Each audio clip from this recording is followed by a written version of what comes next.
Assalamualaikum warahmatullahi wabarakatuh. Apa kabar sobat sekalian? Jumpa lagi di channel Enerpol. Kali ini kita akan membahas berita hangat, yaitu PDIP ya diramalkan bernasib seperti Demokrat di pemilu 2004 karena calonkan Ganjar. Mengapa? Ya ini jadi tanda tanya juga terkait dengan pencalonan yang itu tidak selesai dengan pencalonan Ganjar ya. Pasti berpengaruh bagaimana selanjutnya untuk PDIP. Apakah PDIP bisa bertahan atau bernasib sama seperti Demokrat yang menang dalam dua periode ya, 2009 dan 2014, tapi jeblok di pemilu setelahnya. Dan ini bisa terjadi untuk siap partai apapun ya, termasuk PDIP yang saat ini menjadi pemenang pemilu di dua periode. Bisa jadi nasibnya merosot ya karena berbagai banyak faktor. Langsung saja kita baca dan kita ulas sesuai dengan yang dilansir oleh Newsworthy. Newsworthy Jakarta, aktivis Niko Silalahi mengomentari perihal penetapan Gubernur Jawa Tengah Ganjar Pranowo sebagai calon presiden dari PDI Perjuangan PDIP. Adapun pengumuman Ganjar presiden PDIP dilakukan oleh Megawati di kediaman Bung Karno di Batu Tulis Bogor pada Jumat. Pada jam 13.45 WIB dengan mengucap bismillah menetapkan Ganjar Pranowo sebagai kader dan petugas partai. Ditingkatkan tugasnya menjadi calon presiden. Jadi penugasan calon ya. Jadi partai itu terkesan lebih besar daripada negara. Ujar Megawati dalam keterangan resminya. Padahal sebelumnya Megawati digembar-gemborkan baru akan mengumumkan kandidat calon presidennya pada pertengahan tahun 2023 ini ya, Juni ya, kata Hasto Kristianto, Sekjen PDIP, tetapi dipercepat ya. Menanggapi pencalonan tersebut, Niko mengungkit konsep Trisakti yang pernah digagas oleh Presiden RI pertama, yaitu Insinyur Soekarno. Menurutnya konsep tersebut bisa diimplementasikan secara nyata seandainya Megawati mencalonkan anak laki-lakinya, yakni Prananda Prabowo atau mantan Panglima TNI Jenderal Andika Perkasa. Ya, saya rasa sulit ya. Elektabilitasnya nggak pernah disebut ya, dan orang baru mengenal anaknya itu Prananda Prabowo. Kita lanjutkan, atau jika bukan mereka berdua yang dicalonkan, Megawati bisa mencalonkan sosok Rizal Ramli dan Komjen Dharma. Jika yang dicalonkan Mega itu Prananda Prabowo ataupun Andika Perkasa, lebih baiknya Rizal Ramli maupun Komjen Dharma, bukan tidak mungkin Trisaktinya Soekarno itu bisa diimplementasikan secara nyata, ujar Niko dikutip Newsworthy dari akun Twitter pribadi pada Sabtu. Namun, Niko menduga PDIP akan bernasib sama seperti Partai Demokrat di pemilu 2004 lalu karena memutuskan mencalonkan Ganjar. Oleh karena itu, ia memilih untuk tidak ambil pusing soal hal tersebut. Sudahlah, mungkin partainya akan bernasib sama dengan Partai Demokrat di 2014 lalu, ujar Niko. Ya itu ya sobat sekalian tentang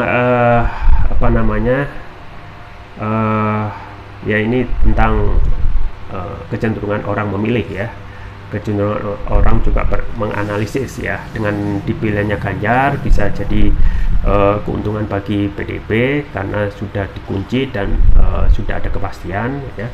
Di sisi lain ya, banyak juga pengamat yang menyayangkan Ganjar itu masih belum mempunyai ya prospek untuk memenangkan kontestasi Pilpres 2024 ya. Ya boleh saja penanalisis ya.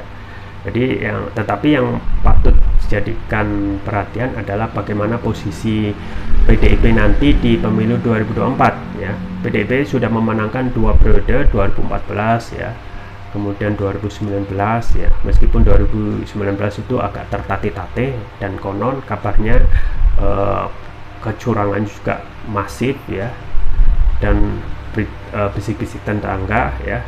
Ada juga yang menyampaikan Prabowo seharusnya yang menang di 2019, tetapi resmi yang sudah dinyatakan oleh KPU ya, PDIP menang ya, termasuk juga Presiden Jokowi menang, jadi PDIP dua kali ya.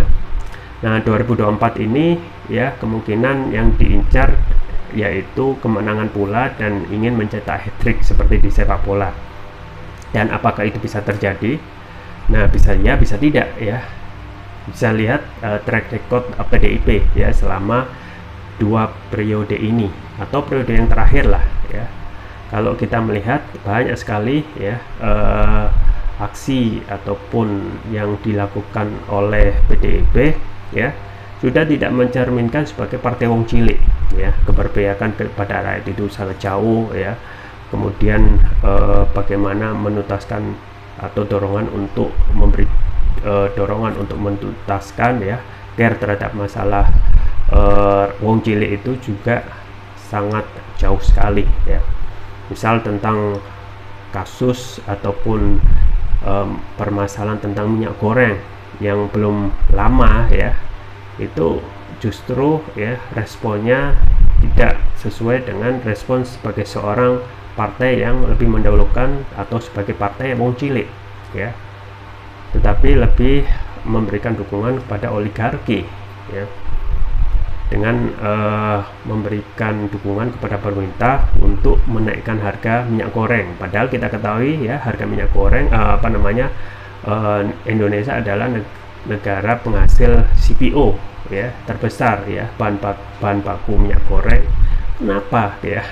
Kenapa harga minyak gorengnya itu bisa mahal ya, padahal bahan bakunya kita itu ya penghasil terbesar di dunia.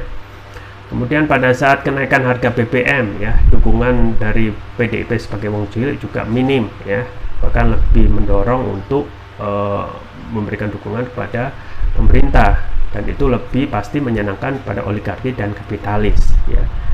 Dan banyak sekali, terutama juga DPR-nya ya, ketua DPR-nya atau DPR-nya itu sendiri yang saat ini diketahui ya sudah jauh dari fungsinya sebagai wakil rakyat ya. Jadi aksi-aksi seperti inilah yang kemungkinan akan membuat suara ya, ancaman ke depan tentang suara PDIP itu akan merosot tajam ya, bahkan terjun bebas, sama seperti Demokrat ya, yang dahulu itu menang 2 periode berturut-turut, pada periode selanjutnya justru jeblok menjadi partai menengah, bahkan dikalahkan oleh Nasdem ya.